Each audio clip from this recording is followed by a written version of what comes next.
Okay, so he's a dependable boy who's older and more mature than the main hero. I mean, who doesn't love a good bromance? Sure, Martin will deny it, but I'm not so sure. What's his name? You probably know it by now, but if you're new here, I'm talking about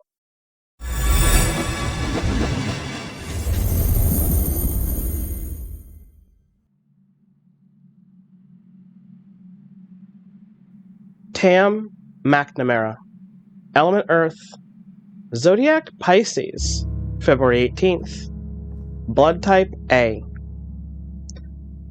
Outside of Ireland and Scotland, Tam is probably a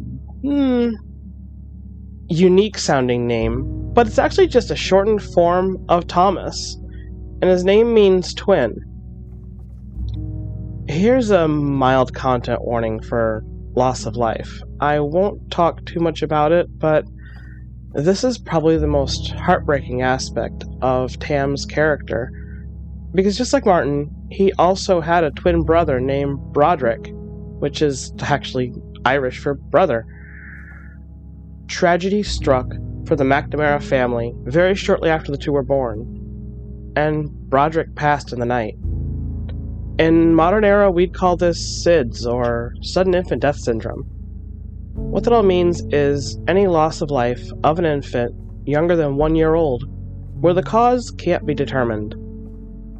Healthcare, law enforcement, and others investigate infant losses, and if they can't determine the cause, it may be categorized as a loss due to SIDS.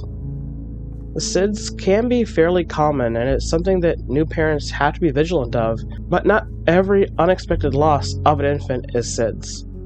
According to statistics from the National Institute of Health, about 3,000 cases of unexpected loss happen every year in the U.S. Of those, 33% are caused by SIDS. One of the easiest ways to prevent SIDS in newborns is to always make sure the baby is sleeping alone and on their back in their crib without any loose toys or blankets. So you can imagine that Ewan and Fiona, Tam's parents, were heartbroken, and while they don't talk about Tam's twin very often, they did name his youngest brother Broderick in his honor.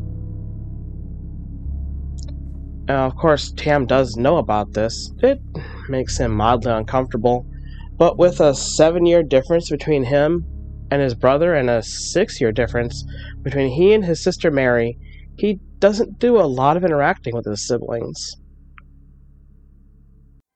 You see, 13-year-olds in Scotland, especially boys at the time, had often started training in a skill, so bakery was a natural choice to train with under his father. With as important as baking was to the livelihood of the villages in the Middle Ages, it would be of vital importance to keep a steady supply of baked goods to keep up with the demand.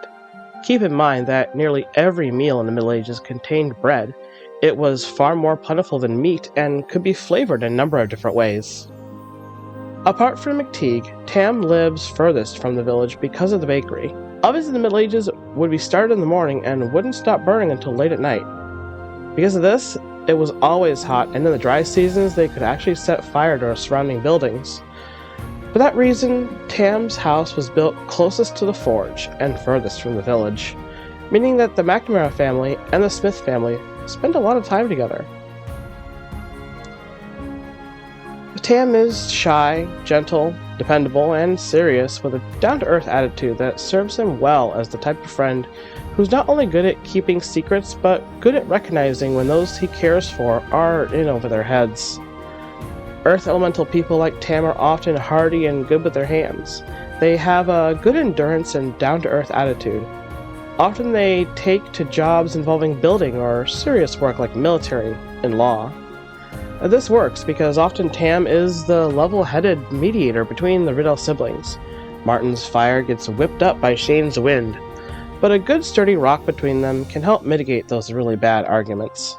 Because of that, they tend to look at him just like another brother. As of episode 2, Catch and Kiss, Tam is courting his long-held love interest, Patty Smith. I mentioned briefly in Patty's Bingo book the conceptual difference between courtly love and romantic love, and, well, fortunately for Tam, these two elements align. What does it all mean? Well, courtly love, as a practice, has been around since the later part of the 10th century, around the time of the First Crusade. Queen Eleanor of Aquitaine brought the idea of courtly love from France to England with her second marriage to Queen Henry II. Now let me tell you, I could do a whole video on this woman. She was wild. Not only did she directly affect the first two crusades until her death in 1204, she got her marriage to King Louis VII annulled because she was unwilling to produce an heir, which at the time had to be a boy. In her 30s, she married Henry, became Queen of England, and bore him 2 sons. She outlived both of her husbands and served the monarchy with her sons Richard and John. The same Richard and John from Robin Hood, which, believe it or not, is actually a pretty important character in Tales of Atonement as well. But I won't get into that now. Robin Hood is more of a Shane special interest, while Tam is all about Patty. That's just something that goes into the concept of courtly love and chivalry that Tam highly values.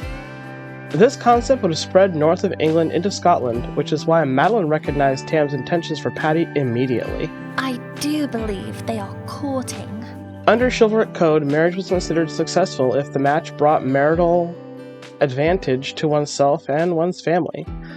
Like the two most important resources in Alvin joining families, bakery and blacksmithing. Since at the time marriage had little to do with love, courtly love was also a way for nobles to express the love not found in their marriage. For Patty, that's Blair, but for Tam, it's also Patty. One's need for romance could be found outside of marriage, as long as the rules relating to chastity and fidelity were strictly adhered to. Well, that's a good note. Hopefully it'll mean that things will be alright between the three of them. Courtly love follows strict rules combined with a code of chivalry and allowed for knights and ladies to show their admiration for each other regardless of their marital state. It was not uncommon for a married lady, for instance, to give a token to a knight of her choice to be worn during medieval tournaments. While rules existed, those who started their relationship this way would become deeply involved.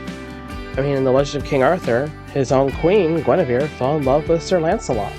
The rules of courtly love were written down by a 12th century courtier of Princess Marie de Champagne, daughter of Louis and Eleanor. But actually, not much is known about him. He's known only as Andreas Capaneus, or Andrew the Chaplain, and was probably French? What he is known for is the 1185 Treatise d'Amour. This treatise contained the rules of courtly love, although some suggest it was written in a sarcastic tone, of which there are 31. Well, why not? Let's go through these and see how it might fit with Patty and Tam. So, marriage is no real excuse for not loving. Okay, remember that during this time there was a strict difference between romantic love and courtly love, and points back at ladies like Guinevere. He who is not jealous cannot love.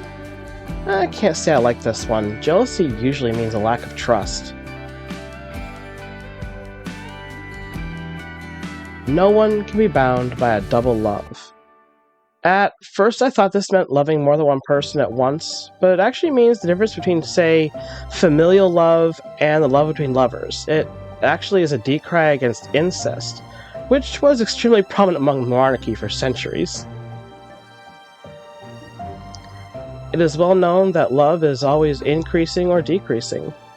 Well, what else can I say? I just believe this one's true. That which a lover takes against the will of his beloved has no relish. Okay, so even in the 1300s and earlier, people understood that consent was most important. That's awesome.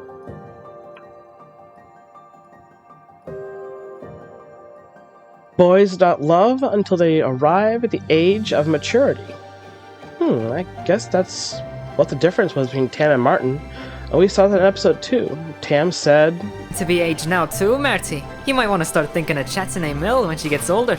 But then Martin countered with, We're still young. I'm not really thinking about it.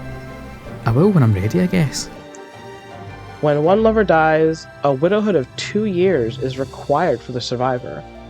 Grieving periods might be different per person, or even depending on the type of relationship that they may have had. Let's say if her lover wasn't following some of the rest of these rules. No one should be deprived of love without the very best of reasons. Well, how's this for a reason? Being a complete incel. No one can love unless he is impelled by the persuasion of love. So this one breaks down to, unless you feel love, you're not in love. Love is always a stranger in the home of avarice. Well, avarice is greed. That makes sense. I don't think a person can really love someone if they're greedy towards others. It is not proper to love any woman whom one would be ashamed to seek to marry. Now, this feels contradictory when love could obviously still be sought between people who were married, unless this is going to get more polyam positive.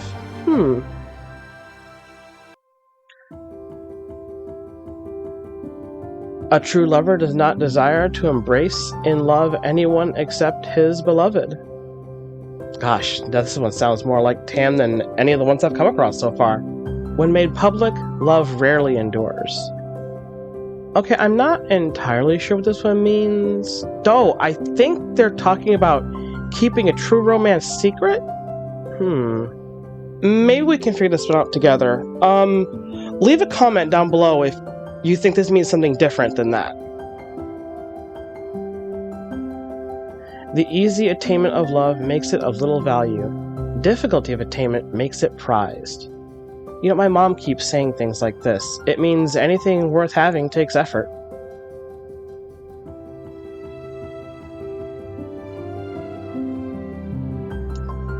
Every lover regularly turns pale in the presence of his beloved. Ah, yes, be awed and in fear of her loveliness. Sounds like Tam again.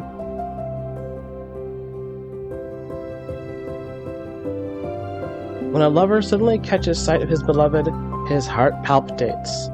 Self-explanatory? It's that heart-racing feeling. A new love puts flight to an old one. I think this is a warning about trying to juggle too many loves at once. Good character alone makes any man worthy of love.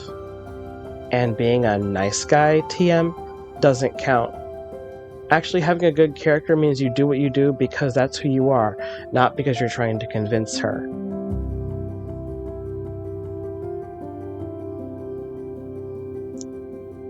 If love diminishes, it quickly fails and rarely revives. Food for thought. Keep love growing.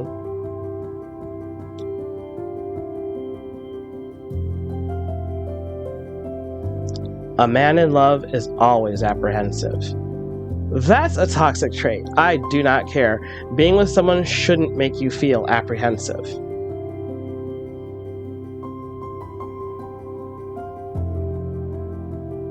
Real jealousy always increases the feeling of love. Nope, once again, jealousy is never good. Jealousy and therefore love are increased when one suspects his beloved. Nah, we're all about perfect love when it comes to perfect trust. These are getting weird. He whom the thought of love vexes eats and sleeps very little. Hun, take care of yourself. Every act of a lover ends in the thought of his beloved. Okay, this one's cute.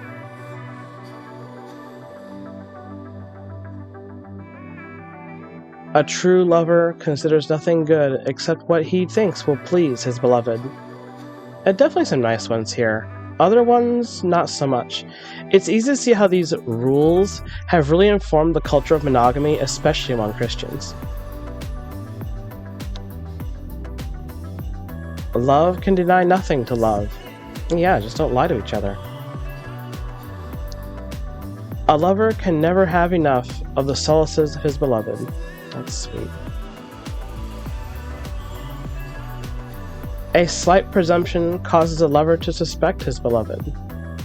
Are we getting some rom-com vibes from this? A man who is vexed by too much passion usually does not love. Vexed by passion refers to a person's obsessive behaviors, outside of doing things for the sake of the lovers. A true lover is constantly and without intermission possessed by the thought of his beloved.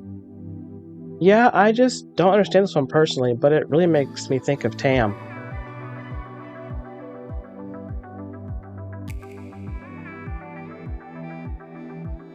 Nothing forbids one woman being loved by two men, or one man by two women.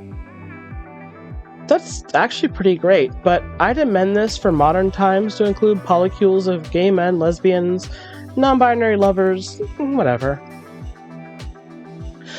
But other than that, I think I should also point out that it was rare to see someone who followed all of these rules to the letter.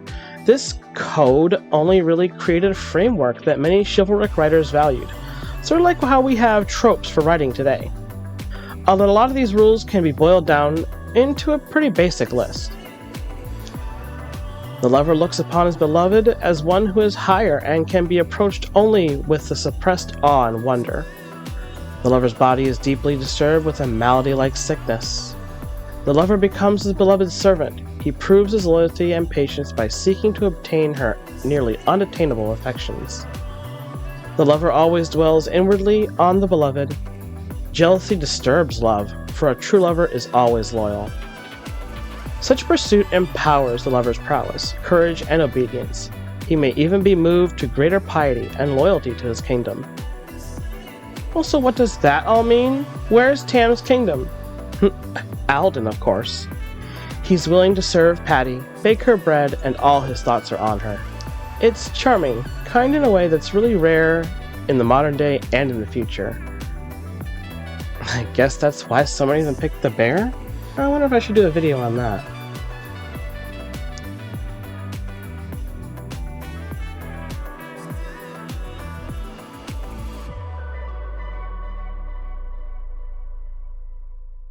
I think you're great, Patty.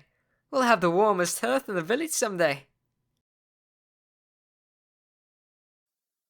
Anyway, art for this week is Shellac on Fiverr. I'll put a link to their business down in the description. If you have time or a little extra cash, or why not get a commission done? Just look at the level of detail in all our Bingo Book videos. Art for this channel wouldn't even be possible, however, without the help of our patrons. Monetization on YouTube is not enough to keep us going, so please follow the Patreon link down in the description to help Tales Atonement keep going long term. We have a lot left to do and a big story to tell, and we simply can't do it without your help. Besides, there's a ton of extras only available on Patreon that won't be available for months on YouTube, if ever. Some of our great patrons include Pammy Poo, Shadow Fox, Arya Gamari, Charles Tam, Jace Moreland, and Lunder Lumen. Thank you all for watching and supporting our story.